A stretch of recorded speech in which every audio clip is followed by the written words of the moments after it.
All right, everybody, welcome to today's Lunch and Learn with the McHenry Area Chamber of Commerce, brought to you by Chamber member Geri Condon of Capture Your Path Counseling. We are absolutely thrilled to have Geri bring us some awesome information and some really good stuff. I know, Geri, you have a lot to talk about, so I'll go ahead and let you have the floor now, and I'll mute my mic and introduce yourself and let us know what we're going to learn.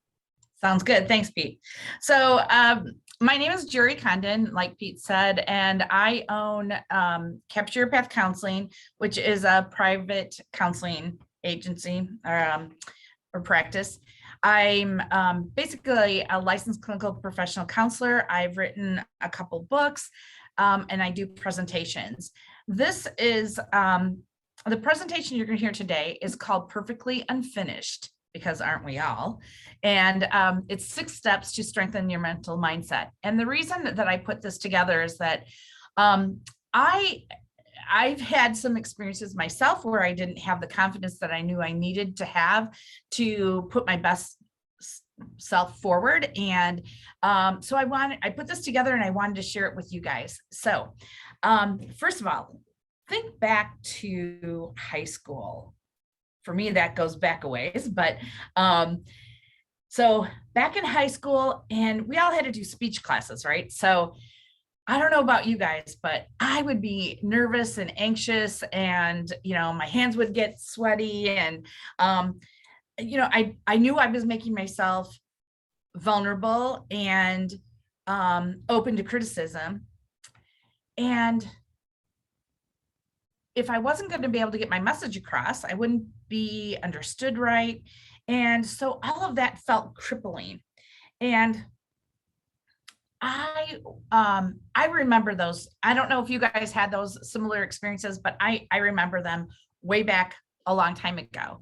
And I still get nervous once in a while when I do presentations or I speak to groups, but I've learned some things that I would like to share with you to hopefully make those better for you. So, little story, when I had graduated from college, my first job was at the state capitol in Springfield. And there was really an old boys club mentality, but there was an older woman there who kind of took me under her wing. And she told me that if people are not listening to what you have to say, stare at their shoes. I'm like, wait, what? She said, stare at their shoes, because then they think there's something wrong with them and they'll start paying attention to you to figure out what's going on. Well, a couple of years go by and I was finally invited into the chief of staff's office, and the deputy chief was there and another important person. But they told me to sit like off in the corner. And I'm like, I had some really good ideas. I mean, they invited me in, but they weren't really listening to me. And I knew I had some really important information to share with them. So I remembered what I was told and I started staring at their shoes. And guess what? All of a sudden they started listening to me. So it really does work. Now, that was in an old boys club mentality, but situation, but it works for both men and women. If you're not getting that audience to really pay attention to you, stare at their shoes. It works. So everything that I'm going to talk to you about today is about your mental mindset. And that has such a bearing on how we present ourselves. So I developed 6 different strategies that can really help. I'm going to name those and then we'll go through all of them. So self-awareness and self-worth, how to be present, control and confidence, how to declutter and stay focused, communication skills, effective communication skills. And then the 6th one is to make yourself a priority. So let's get into the first one. And by the way, I also want to say that if you have questions or comments, please unmute yourself. You're welcome to ask questions as we go along. And I'm happy to help explain whatever a little bit more detail or answer any of your questions. And love your feedback. And I think we're all here to help support each other in our business endeavor. So I'm happy to have you comment. So starting with self-awareness and self-worth. Okay, so why would that be important? Well, the more you know your strengths, your values, your passions, you can use those to your advantage. Those are the things that set you apart and make you uniquely you. So if you're going to do a presentation with someone else, or even if you're just sitting down across the table from a potential client, the more confident that you are in yourself, the more that person is going to be able to see you as a leader, as someone to be listened to. And the more you know about yourself, the more confident you will be in putting yourself forward. So that's why it's important. Now, how do you get to know yourself? All right, so I'm going to give you 4 different questions that I would like you guys to write down and really think about how you would answer them. And I'll talk more about them after. So here's the questions. The first one is, what are your strengths? And don't limit those to business. It could be business strengths, personal strengths. Don't limit yourself. So what are your strengths? Number 1. Number 2, what do you like and feel passionate about doing in your life? What do you like and feel passionate about doing in your life?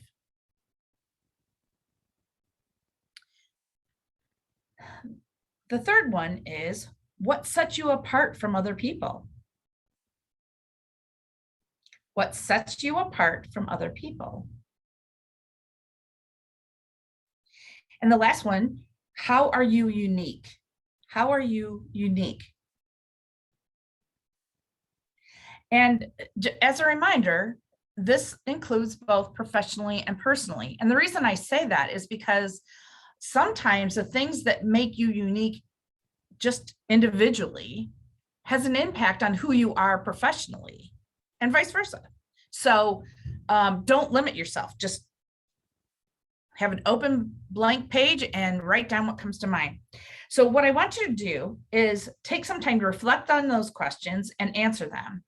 And then use those answers to help you build confidence in yourself in knowing all the things that make you special and different from other people, both professionally and personally. Again, earlier this morning, right before this presentation, I met with somebody that I'm in a networking group. She's new to the group. I hadn't known her before. And so we sat down and we didn't talk about our businesses. She told me about her family. I told her about my family. We realized we had some connections. And I'm more likely to refer to her because we had an open conversation. I found out by talking to her what made her uniquely her. And hopefully she found that out about me as well. And those are the things that are really going to stay in my mind about her. I know what business she's in, but I wanted to know her. And those things are so important because then you can be confident in yourself. Okay, so any questions about self-awareness and self-worth? Yeah, go ahead, Christine. Yeah. You have number 3 was set yourself apart. And then number 4 was, how are you unique? Are those the same thing? I mean, maybe. Okay, so let's say I'll just use myself for an example. What sets me apart from some other therapists? I do a lot of work with people who are suicidal and their families. And what makes me unique is that I had a son who attempted suicide and survived. So that's unique about me. A lot of other therapists might have book knowledge about that, but they wouldn't have had that personal experience. So what sets me apart is that I have studied extensively about that. I'm on the McHenry County Suicide Prevention Task Force. I take a lot of courses and classes on how to best help those who are struggling in that topic. So they can be the same, but they could be different. What Okay. sets me apart is I'm a therapist, but I've studied that profession. You know, that sets me apart from some other therapists who might be able to do a really good job. But what sets me apart is I have extra education in that field. What makes me unique is I have a personal experience too. Okay, thank you. So does that help? Yeah. Mhm. Okay, good. Any other questions? Okay, then we're going to go on to, well, wait, just one more thing to clarify that with you, Christine, and for everybody else. So all 4 of those questions are going to interrelate very likely because it's all about you. And so I did take those questions just thinking in terms of how are you going to recognize the things that you just know about yourself because you take yourself for granted. We all do. We know who we are, so we just go with that. But this exercise is really for you to focus in on and take time to reflect on specifics about you that set yourself apart and make you unique. Okay, so second strategy is to live in the present. All right. You might think, well, what does that have to do with anything? Well, it's a mindfulness technique, first of all, which if you haven't heard that term, it's really comes from Middle Eastern practices that include the whole gamut of things like meditation and Reiki and yoga and I can't think of anything else right now, but oh, Zen, that was it. I knew that type of philosophy. Okay, so if you are worrying about the past, that's depression. If you worry about the future, that's anxiety. You can't change what has already happened, and you can't possibly know all the things that may happen in the future. So what's left? Any guesses? Come on, you guys. The present. Thank you. Thank you for stepping up. Yes, the present. And we take the present for granted. We don't acknowledge it. Let me give you some examples. When you are in the present, you're able to recognize little details about what's going on around you. Maybe you're in a conversation with across from a potential client, and you notice that they have a unique piece of jewelry on, if it's a woman, and you mention it, you point it out. That person then realizes you're actually paying attention to them.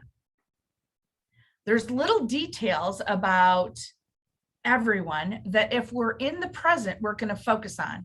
But if we're so busy thinking about, oh, I hope this conversation goes well, or I hope to get business out of this, then we're going to miss all the things, those little details that can actually connect us and make it more likely.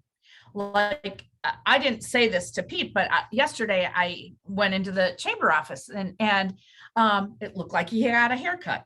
I don't know if you did or not, Pete, but that was one of the things I noticed. I try to notice specific things about people because then I can use that information to connect with them versus just passing by and not even observing what's going on.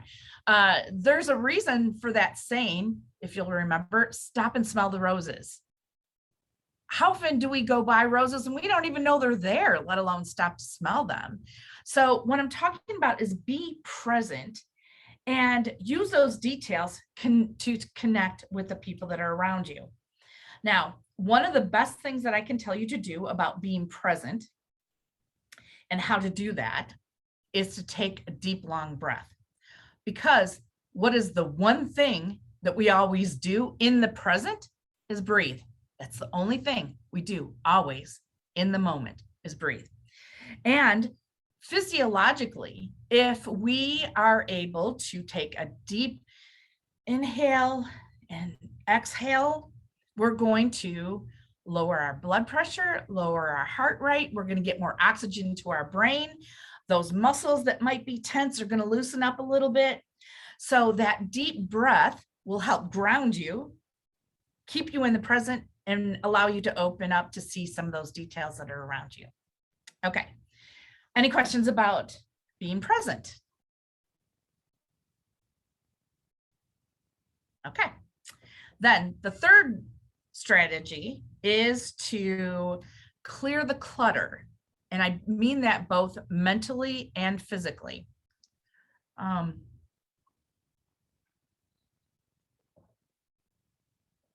So physically,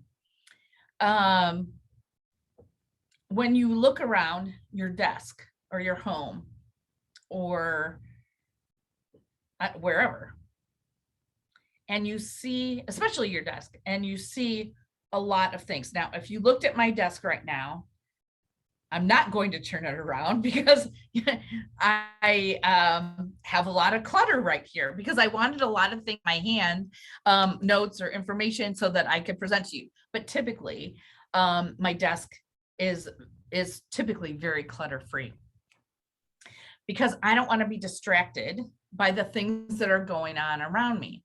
Now, I had a big project that I was working on a couple of weeks ago, and I needed more space than my desk. And so I took over the whole kitchen table. I'm not saying that there aren't times where you need a lot of material, you need a lot of things around you to support whatever you're doing. But in general, if you have clutter, your eyes don't know where to focus, and you might pick up one piece of paper and get distracted, and then all of a sudden see this piece of paper and, okay, what should I be working on first? How efficient and effective am I going to be if I have all these things of distraction around me? So that's the physical clutter. The mental clutter is when we have so much going on around us, where is our mind focusing? And this kind of plays into what we just talked about from the last, the second strategy in staying present. Okay, so my mind could drift off into what I have to do later this afternoon, but can I do anything about what's going to happen this afternoon? No, but what I do is be present and focus on have my mental mindset set on what's right in front of me and clear out all the things that are up here that might distract me from doing what's right in front of me. Now, sometimes that's easier said than done, but let me give you a couple tips on how you can do that. Again, one way is building on, all of these strategies build upon each other, by the way. So, being present, and then put together some lists. Now, anybody that knows me knows I keep Post-it notes all over my house, all over my desk. You looked at my desk, there's only one there today, which is pretty good. But I combine those Post-it notes, if I think about something, into then a notepad that I will keep track of. So the Post-it note goes onto the notepad, and I make a running list of the things that I need to get accomplished. Now, what that does a couple of things. Mentally, you can take it off. It's like taking it out of your brain and putting it in paper. So you have now more brain space. I know this sounds crazy, but it's the truth. We have more brain space to think about the tasks that we're doing. We don't have to think about the 10 other ones that we might have to do later on. We can just stay focused on the one that's right in front of us. So clearing that clutter physically and mentally allows us to be more productive with what's right in front of us. All right, any questions about that? Okay, I will also give you a little tidbit on what can be very effective. I hear a lot of times from clients that they can't go to sleep at night, and because all they're thinking about it, of all the things that they need to do tomorrow, or the things they didn't get done today. Good tip: put a piece of pad, or put paper, pad of paper, piece of paper, whatever, or index card or post-it note, whatever works for you, and a pen or pencil next to your nightstand.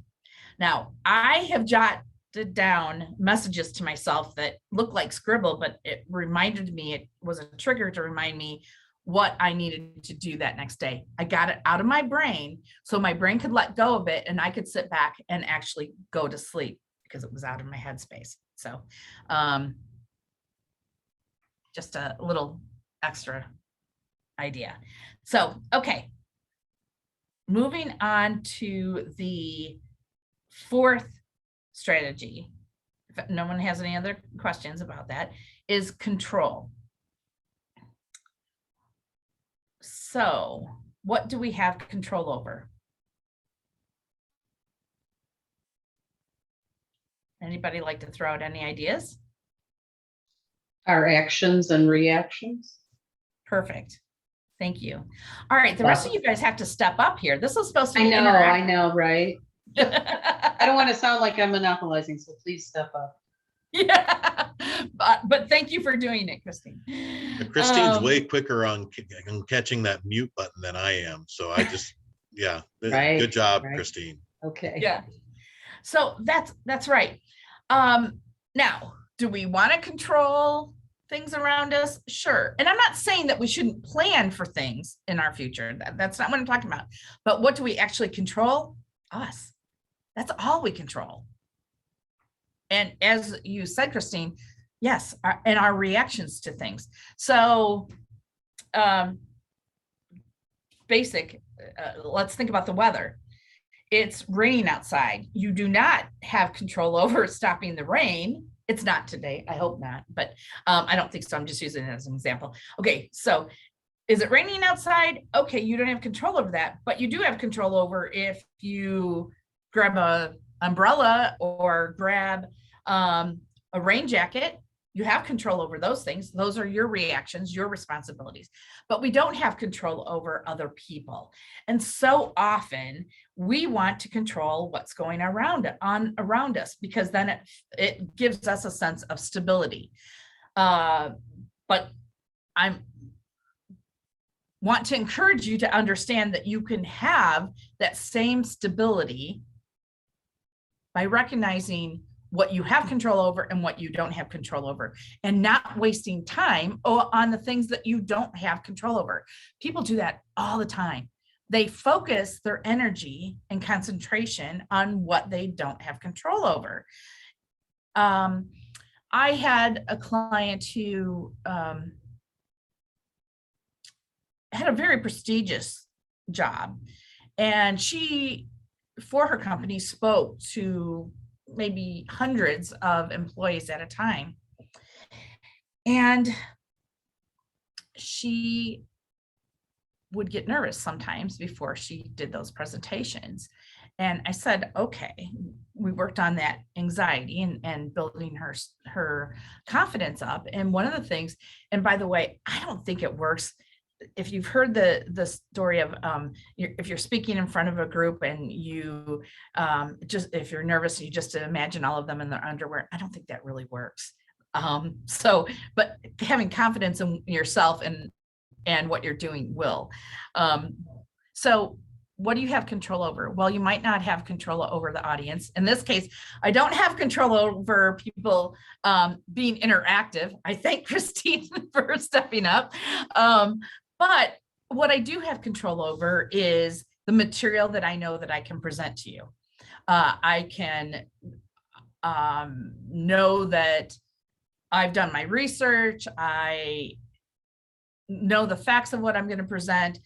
I don't have control over people interchanging, but I know that ahead of time. So like, I'm watching the clock and I have 45 minutes. I expected this to take much longer because I expected interaction. We may be done early, guys, but you know what? If I were not confident in what I was presenting to you and knowing that I was going to give you a good presentation, I could feel terrible about myself and like, oh my gosh, I didn't fill that whole space.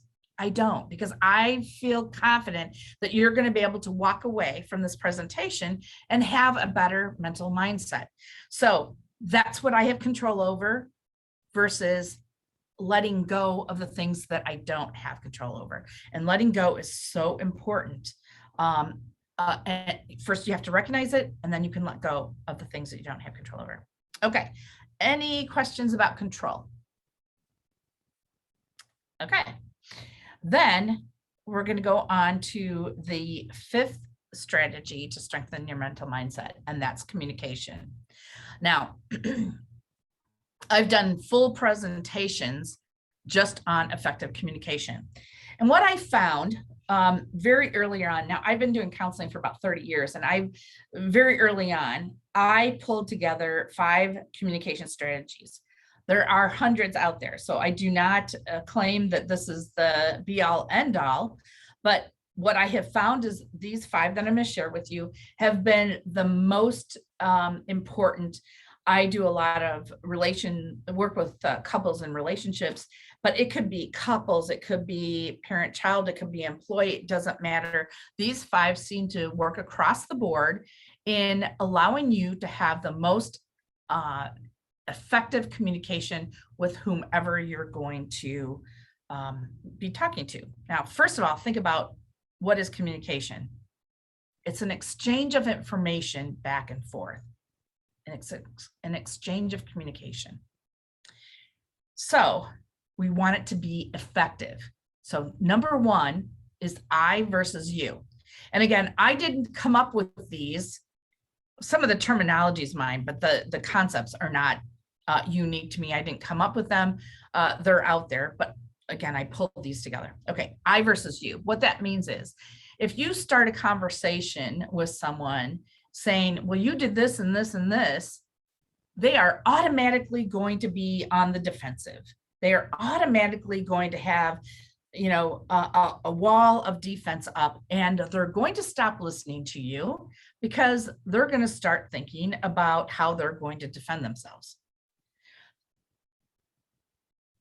But if you start with, I was really hurt and upset when this happened or when you said that. Now, I'm not saying you can't say the word you, but if you start with letting the other person know how you were impacted by what has happened, by maybe what they have said or done, it gives them information. Again, going back to the definition of communication, effective exchange of information. You're giving them information about you and not making them feel defensive. So I versus you. The second one is called active listening. And I do full presentations just on this alone. So this is a pretty big concept and that I'm going to at least just give you some basic information on. So active listening means hearing, not just hearing what's said. It's by seeing facial expressions. It's by, if somebody's like this, they're probably not open to what you're saying, so body language, tone, volume. There's a million things, well, not a million, but a lot of things that go into active listening. And the most important part about that is pulling all of the information together to get a complete picture of what that person is trying to convey to you. So for example, during COVID, not that we're not still in COVID issues, but when the kind of world shut down, I still had clients that I really needed to talk to who were really struggling. And so I did do Zoom sessions with my clients. I had done some prior to that, so it wasn't brand new to me. But it was really important. Some said, well, can we just do a phone call? I'm like, no, we can't, because I don't get the full picture of what their facial expressions are. For example, just to give you an example, I can say the same words. you look so nice today. Or I can say, you look so nice today. Right? Those convey two different things. They're not the same. So it's not just the words, it's the tone, it's a facial expression. So all of those things together, pay attention to, and you will get a better understanding of what that other person is trying to convey. Repeat after me. Now, I don't mean that one literally, but there is a real thing to men and women speak different languages. I wasn't planning on pulling this out, but if you haven't heard of this book, Men Are From Mars, Women Are From Venus, I do recommend it. It's really good. And it does talk about how men and women can say the same thing and have totally different meaning. So, but it's not just men and women. Culturally, there's differences. Ages, there's differences. So what we express, if we think that there's a possibility that what we're saying is not being conveyed correctly, ask the person to reflect back to you what they think you were trying to say, or do that to someone else. It could look something like this. Well, if I understand you correctly, this is what you meant. Or I believe this is what you're saying, so that you can make sure that you and that other person that you're exchanging information with, communication, are on the same level. The next one, I call put yourself in the other person's shoes. Now, let's see, I'm trying to think of an example. Basically what that means is that we know our lives, we know what we have gone through, we know what our culture is, but we don't necessarily know what that other person that we're trying to talk to and convey information, what their perspective of life is. Now, we all know that politics and religion are two hot topics that we should not share, sometimes with friends and family, and certainly at work.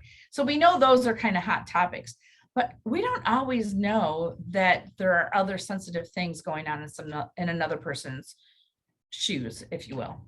So try to put yourself in their perspective. If you know some of their background, and you can use your words then to be sensitive to the things that they might have struggled with. The last one is really important to me, and it's that it's okay to agree to disagree. Now, if you're in a marriage and you are trying to decide where to live, of course there has to be some agreement. I mean, so there are exceptions to this, but there are so many things that we forget about, that we have more in common than we do that separates us. And it's okay to disagree on some things. It's not that important.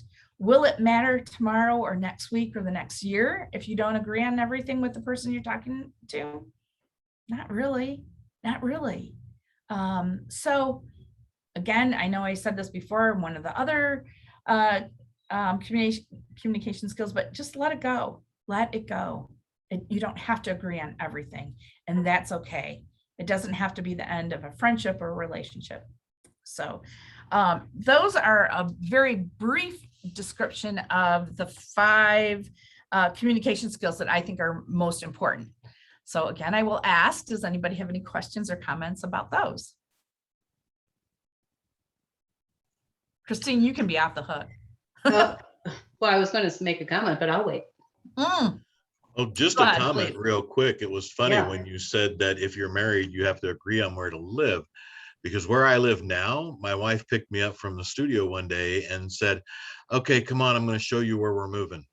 Okay. She had already signed the lease, put the deposit down, everything. Oh, And I was not a happy camper, but we've been there just about a year now, and it actually turned out to be a pretty good place. So Oh, Well, so she was right, is what we're saying. yeah, Well, yes, I mean, she always is. I mean, that goes without saying. There you Even go. when she's not, she is. good I've learned answer. that. I mean, we've been together for 30 years, so so That's funny. there you go. But yeah, that actually did happen. So now I know I shouldn't use that as an example.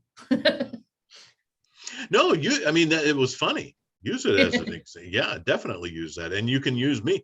You can say, hey, I know a guy who actually was told where he was going to be living, whether he liked it or not. Right. If I wanted to continue being, I mean, I had options. You did. I Yeah. did have options. I really do like her. She's actually my most favorite person in the entire world. So she could have said, we're going to live in a tent down or a van down by the river, down by the river, and I would have been there. But at any rate, there you go. It's nice. So I would like to say that I love the part where you talked about now I've lost my train of thought. Accepting, well, what I'm going to say is we have to learn to accept people where they're at. When you said we haven't walked in somebody else's shoes. You don't know, that clerk in the restaurant or at the coffee counter you've walked up to that's grouchy this morning. Sometimes just your smile and, hey, I hope you have a good day is going to make the difference. And, I've learned a lot. There's 20 years between me and older siblings. And when you talked about you haven't walked in their shoes, it was a big realization for me as I got older. Oh my gosh, I was judging them on some of the things they were doing. And then I had this realization, damn, my mom was 40 when she had me. Now that I'm older, right? She was 40 when she had me, and I know what my childhood was like, but gee, I wonder what theirs was like. She was younger and still had these same behaviors. It might have been worse. And it changed my attitude and it just changed the way I thought, that awareness. Yeah. Thanks, Dorothy. I was going to say that you talked about agreeing to disagree and letting go. Just a story. I have a very good friend that I've had since kindergarten. So we grew up together, grade school, high school, everything, And the last several years or so, we sort of drifted apart. I think we're very different people. And I was just kind of done with the relationship, and I didn't like it. I didn't like it at all. However, her husband passed away beginning of this year, and we started to talk a little bit more and maybe get together, play golf or something. But we still don't agree on things. but I'm just letting it go, and I just love her for who she is, and we try not to go in certain directions, but just accepting it and letting go of the stuff that really isn't that important, as you said. Right. Oh, that's great. Thank you for sharing that. Yeah. Yeah. Can I just add something?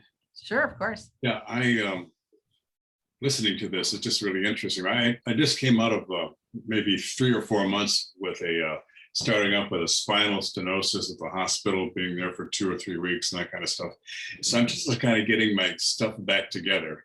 And so that's what this has been helpful for. Because I go, yeah, I do all this stuff, but I don't think about it right now, but you're refreshing my memory. But for 60 years, I've been in the business. Started out in radio in Waukegan, newspapers in Grays Lake, radio in Crystal Lake. I was elected official in Lake County. So I got a busy guy, and they're bumping into all kinds of people of all kinds of things. And all you have to do is remember 2 words. And just because my mental stuff is coming back after the hospital thing. Sometimes I don't even know what my name is, so don't feel bad about this. But there's 2 words that have been the most magic for me in the whole 60 years of my business. When McHenry was my beat in the 60s, Crystal Lake in the 70s and the 80s, Waukegan, all over the place. 2 words are tell me. Say, hey, tell me what's going on. Tell me what's that thing on the wall. Tell me why your hair looks like that. Tell me what you're driving that car for. Tell me what's that? What kind of dog is that? Tell me. See how many times you can say, tell me, when you're talking to somebody, and that person will think you're the most incredible conversationalist on earth. And all you said was 2 freaking words, So, I mean, coming out of this thing of getting my mental stuff, sometimes I don't remember what my name is, but things are coming better for me right now. And what I'm remembering is, hey, Larry, say the word, tell me. Oh yeah, who was that? Where'd that came from? So, and that's why I wanted to get on this program, because I really respect, my basic respect is the people from McHenry that I learned to know and love in the 60s when I was on the beat here. And my band played McHenry Country Club a lot and all that kind of stuff. We played over at the Veterans Park a couple of years ago, and now that band is dead. A dead guitar player and a dead drummer.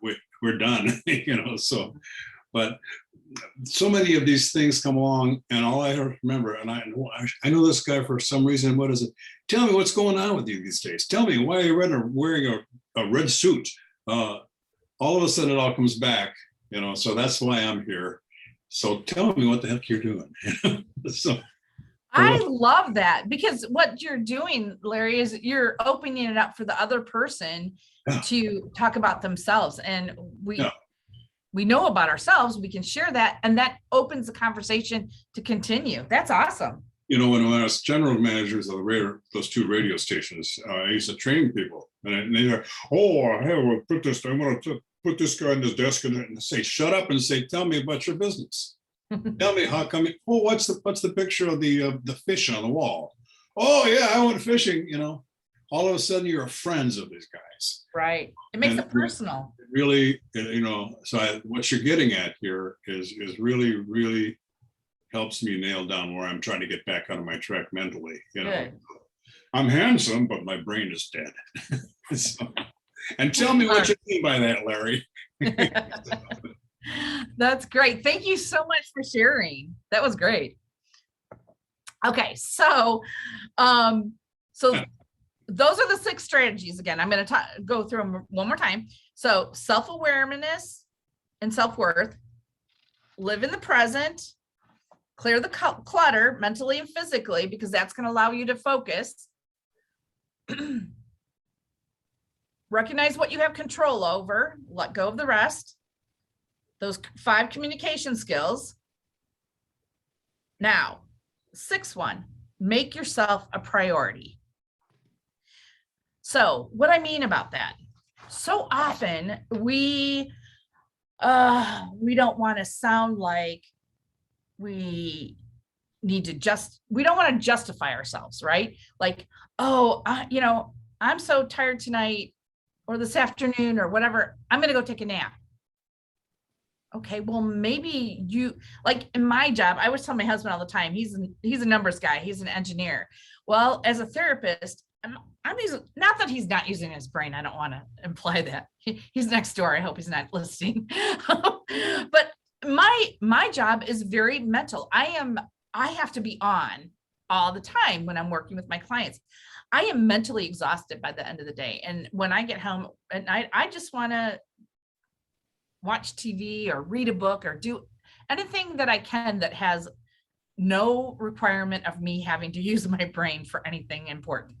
So,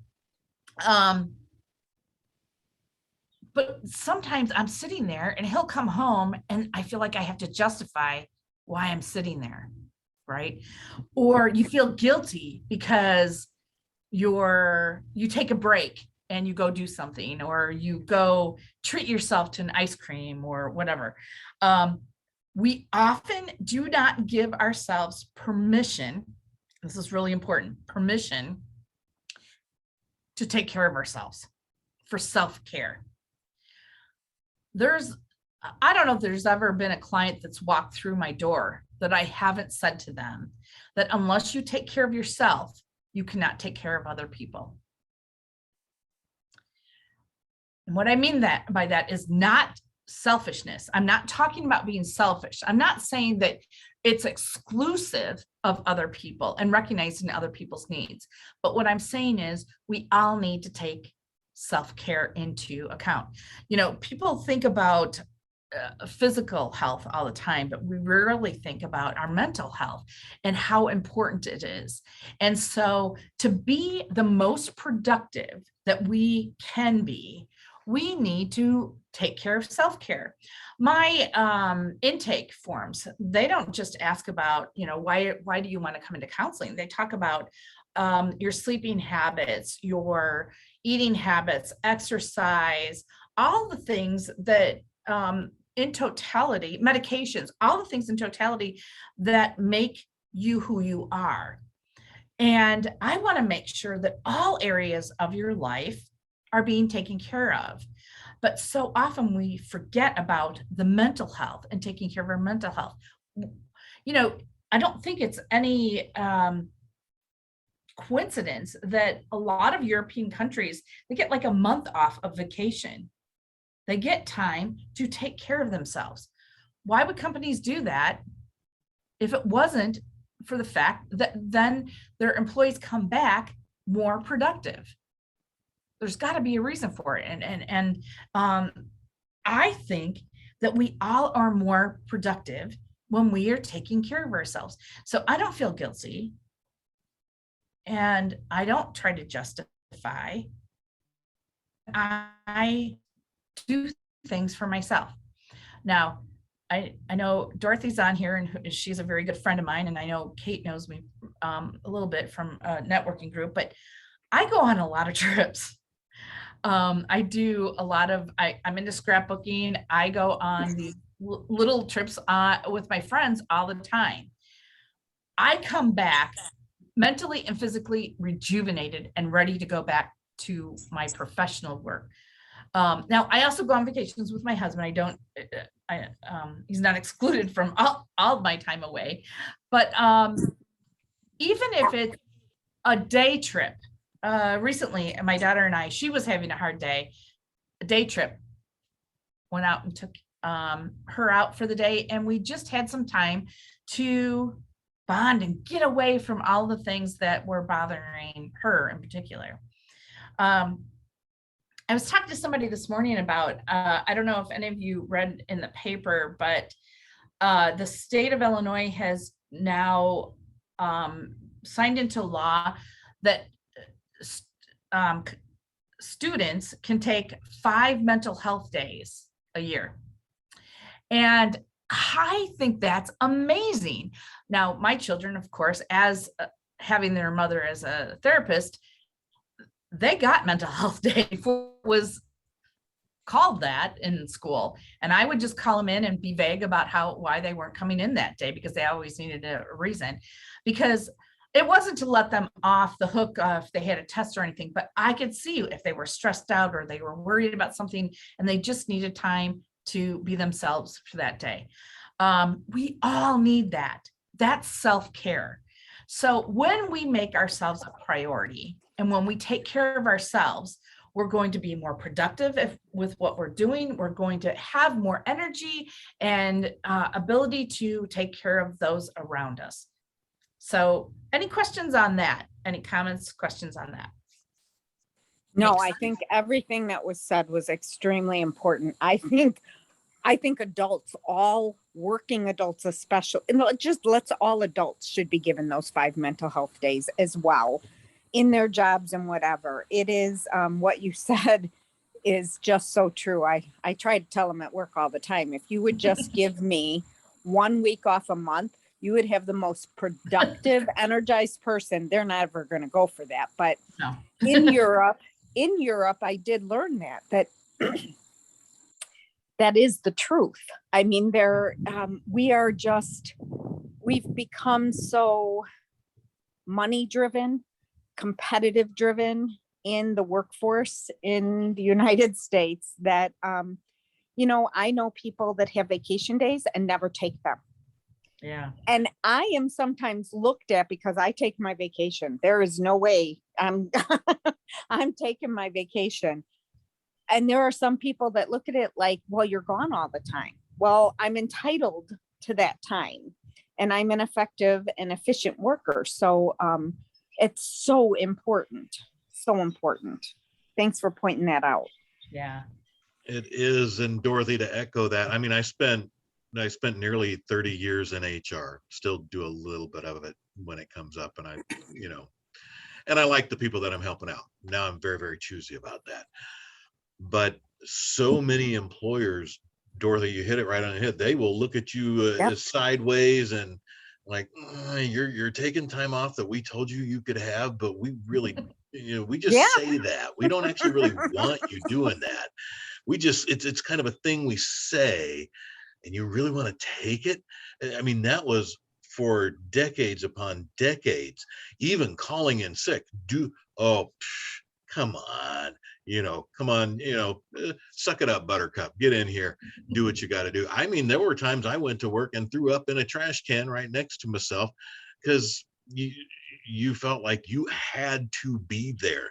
You don't take sick time off. Now, probably the one good thing that came of last year is that every employer is, wait, you have a headache, you have a fever, you coughed sideways, get out of here, go away. But now they know we can also do these things remotely as well for a lot of things that are service oriented or whatever. Now they know we can do things like this, which so many employers thought, well, how on earth could we possibly expect you to do work if you're at home? Because we actually get a lot more done. Or at least, that's been my experience. But it's amazing how little of that we give ourselves as adults. And Jerry, you hit that nail on the head when you said the word give yourself permission. Mhm. No one else needs to. Nobody needs you to give you permission to do a thing. If you want to do a thing, you're the only one that needs to give yourself permission to do that thing. And and the communication thing you talked about a little earlier, I am, and you mentioned men and women communicate differently. My wife and I have gone through very tremendous growing pains throughout our relationship, even though we've been together for 30 years, in learning to communicate, because I am a dead on, straightforward, I'm going to tell you exactly how I feel, exactly what I think. And the words that come out of my mouth are the words I mean to come out of my mouth. They don't mean anything other than what I said. And she is more well, you should know. I don't, as much as I would like to think it of myself, one of my strengths is not telepathy. Just isn't. Never has been. But that I love direct, straightforward, clear, concise communication. And I think that when you learn, because she communicates actually a lot, my wife communicates through, like I've learned now, if she's playing certain songs that are usually outside of what she normally listens to, that's my cue. You're not listening to metal today. What's going on? Because she's a super heavy metal ever since the day I met her. Massive, hard, heavy metal music.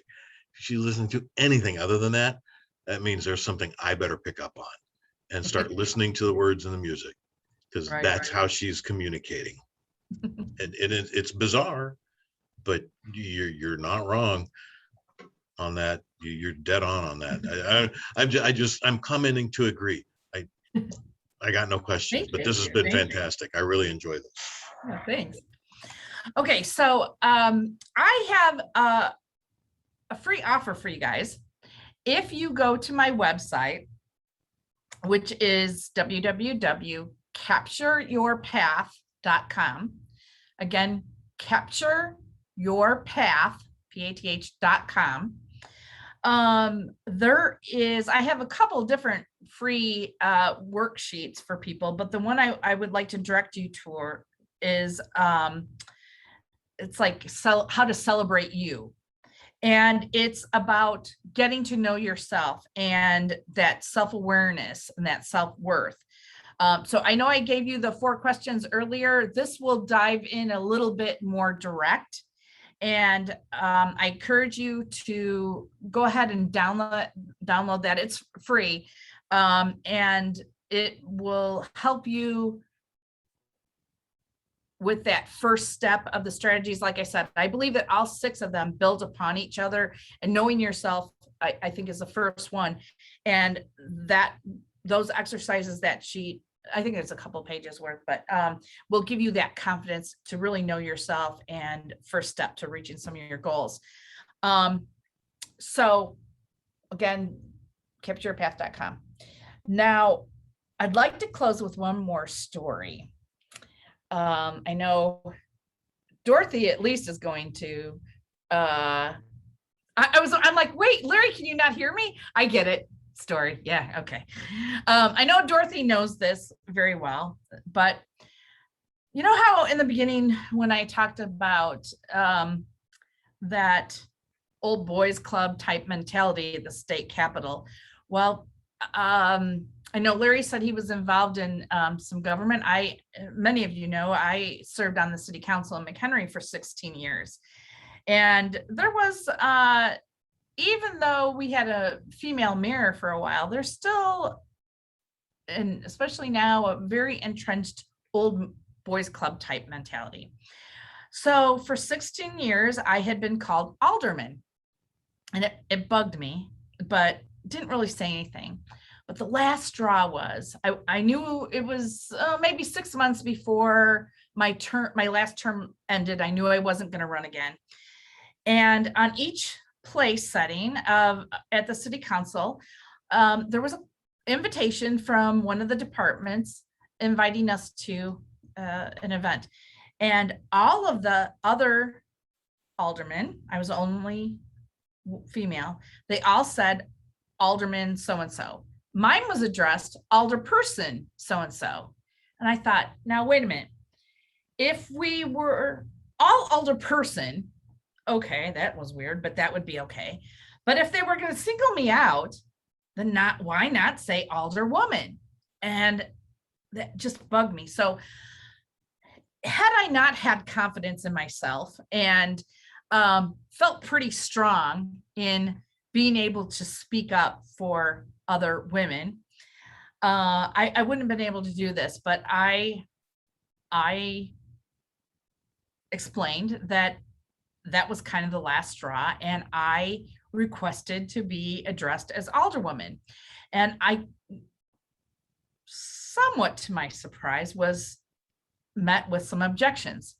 First, the city attorney said, well, legally, you're alderman.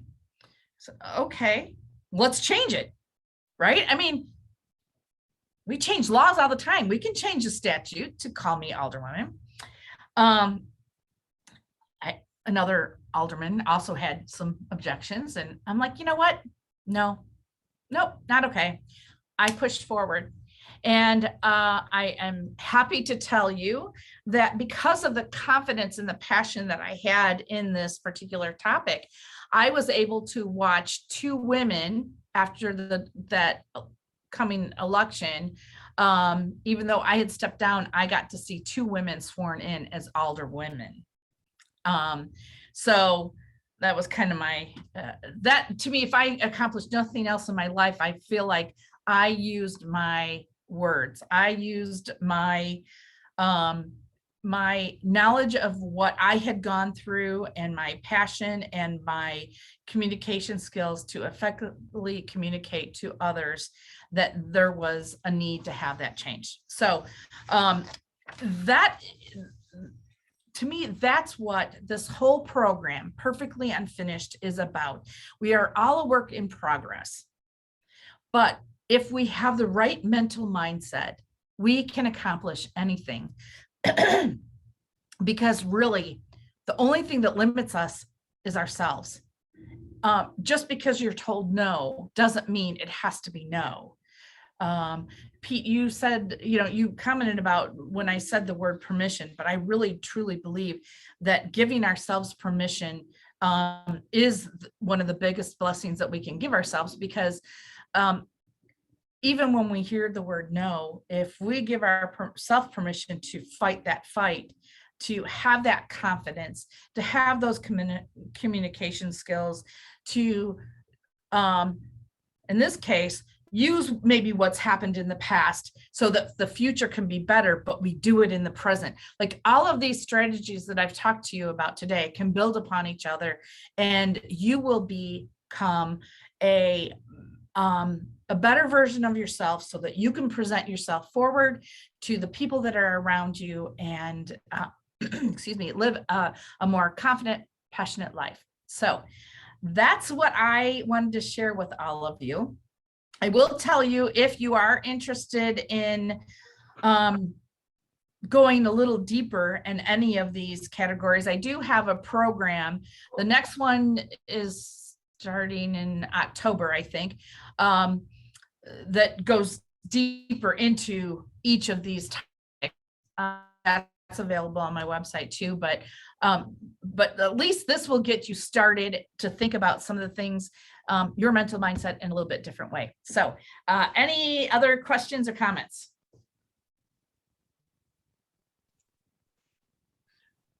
No, doesn't look like it. Geri, thank you so very much. That was really, I enjoyed that quite a lot.